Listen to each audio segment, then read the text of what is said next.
You know, I seen her early performance when we was doing showcases in the beginning. She dares to be different, and she's confident in it. They look like the perfect couple. I love being daring. I love trying new stuff. Rihanna, you sexy. You got it. I wanted to break away from that innocent, girly image that I always had before and just do me more. I love S&M. I'm in there, I'm feeling the huff. It was completely different than anything else that we heard on the radio. I brought her flowers, and she returned the favor with a nice kiss. You know, Rihanna, that's baby sis, you know, that's little Rihanna. I will always be doing music because this is what I love doing the most.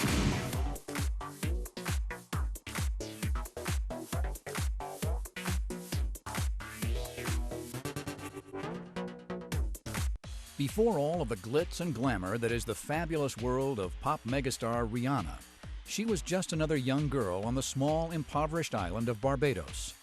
Born in 1988 to working-class parents Ronald and Monica Fenty, Robin Rihanna Fenty grew up in a modest home in Bridgeton, Barbados, with two younger brothers, and would often sell clothes alongside her dad in a street stall. Early in her childhood, Rihanna was captivated by music. She grew up listening to reggae and began singing by age 7.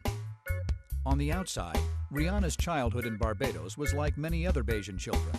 There were days filled with trips to the beach, hanging in town square, eating at the local chefettes, and snacking on her favorite guilty pleasure, tamarind balls.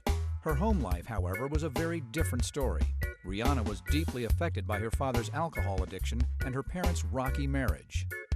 At the age of 8, Rihanna suffered from excruciating migraines.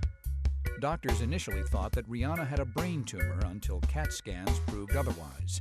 The headaches would persist until her parents separated when she was 14 years old. Although her father was no longer at home, the two still remained close. I heard her singing when she was 3, and I heard her singing when she was 7. She seemed to be improved in all the way.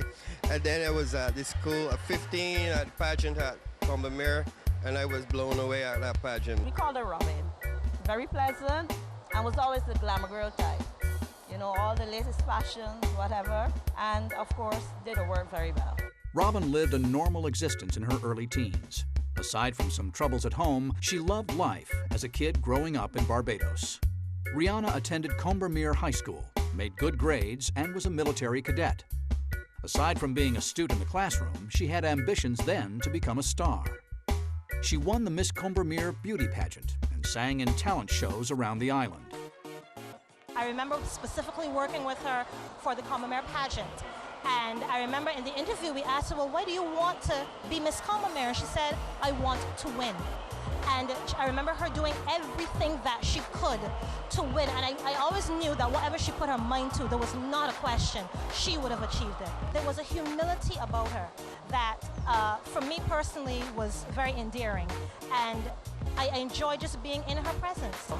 And we are proud of her.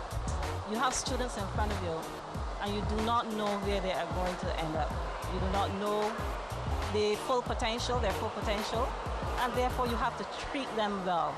At 15, Rihanna, with two other girls, formed a music group and began showcasing their skills around the island. But singing at Friday fish fries and for friends wasn't going to get her noticed enough to be on the level of music artists she admired, like Mariah Carey or Beyonce. In 2003, Robin got a major break. Evan Rogers, a producer who worked with such stars as Christina Aguilera and American Idol alumni Kelly Clarkson and Ruben Studdard, noticed her group while vacationing in Barbados with his Bajan wife. Robin clearly stood out of the group. According to Rogers, when he first laid eyes on her, he didn't see the other girls. The minute she walked into the room, I felt a star presence, you know, and I said, if she can sing, this girl's a superstar. And then she sang a song a cappella for me, and she was 15, and even though it was a little rough around the edges, she had this distinctive voice. She didn't sound like anyone else, and I just knew it. Rogers wanted to groom his new discovery, and with her mother's blessing, Robin left Barbados and headed to America to cut a demo. She continued school in Connecticut and only worked on music when she had time off from class. She is what you call a natural-born star, and record companies search the world for them, and you find one every once in a while, and she's the definition of a star. She's not a follower, definitely not a follower. She always was an individual person, even though you know, she loved to be in her groups and stuff, but the whole group can say yes, and if she thinks it's no, that's it, it's no. And she's very adventurous. She's very adventurous. That's something about her. But I would just tell her, well done, keep it up, and I'm very proud. After almost 2 years of working with Rogers and adjusting to teenage life in America, Rihanna's demo made it to the desk of Def Jam A&R executive Jay Brown. In 2005, Rogers scored a meeting with Jay-Z, who was just recently appointed as the president of Def Jam. L.A. Reid, the chairman of Island Def Jam, also took a close listen to the unknown singer. Both of the men were blown away by Rihanna. What I had heard was that she was brought in there to Def Jam and sang I Believe for L.A. Reid, and Jay-Z, I think, was running the president of the label at the time, and they were just taken away by her vocals and her confidence. We did a demo, and we sent it out to a few labels. Jay-Z was at Def Jam. So we had to meet an audition, and after the audition, you know, we kind of talked a little bit, we signed the deal, and we started working from there. L.A. Reid is a music mogul who's been responsible for discovering some of the biggest acts in music's past and present that include Outkast, Toni Braxton, Pink, Ciara, and Avril Lavigne. L.A. Reid, if you look at his career, I think he sees star potential. He sees that. And it has to be instant for somebody like him who's been in it so long. He's the reason you know, and even though some artists have come out and said, well, he didn't always agree with this, he sees something in it, and it's very instant, and I don't think he's ever been wrong. So his track record has been pretty impeccable. If we walk into a room together and more people look at me than you don't have that it factor, you don't have that star quality. So LA is very visual. Both camps agreed to a record deal in the very first meeting, and suddenly, Robin Rihanna Fenty would come to be only known by her middle name, Rihanna. She was now a member of Def Jam's talented roster that at the time included Jay-Z, Nas, Kanye West, Ne-Yo, and Ludacris. She left Barbados at a pretty young age and left family behind, etc. And that transition was, she said, it was not the easiest, but she adjusted to it. 3 months after signing with Def Jam, Rihanna burned the midnight oil in the studio with Evan Rogers and his producing partner, Carl Sturken. Her music would shape her early image. From the start, she was billed as a pop artist with Caribbean flavor. She had a young girl next-door demeanor and possessed model good looks. Comparisons to Beyonce would start. I'm gonna be honest, any crush I would have had would be Beyonce, like me trying to holler at her. But she go with Jay. I'm a little disappointed about that.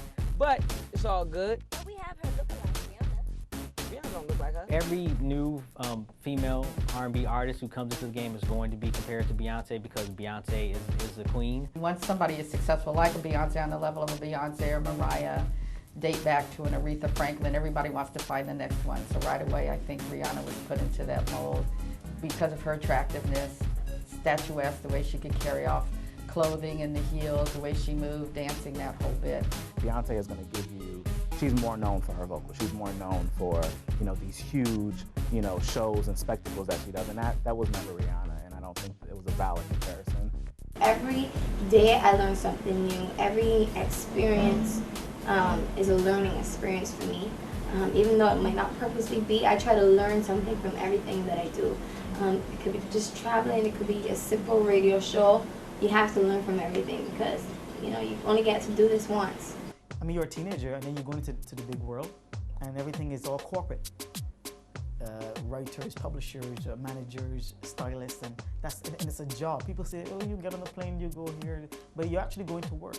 She's exotic, number one. She's talented, I mean, she can sing. She's got a certain sex appeal about her and mannerism that kind of gives her an edge over some of the other artists. And then if you tailor make that with the right song, then it's a no-brainer. In July 2006, Def Jam released Rihanna's debut, Pon de Replay, a song that had its roots in Caribbean beats and rhythms. The very next month, her first album, Music of the Sun, was also released to mixed reviews. Although sales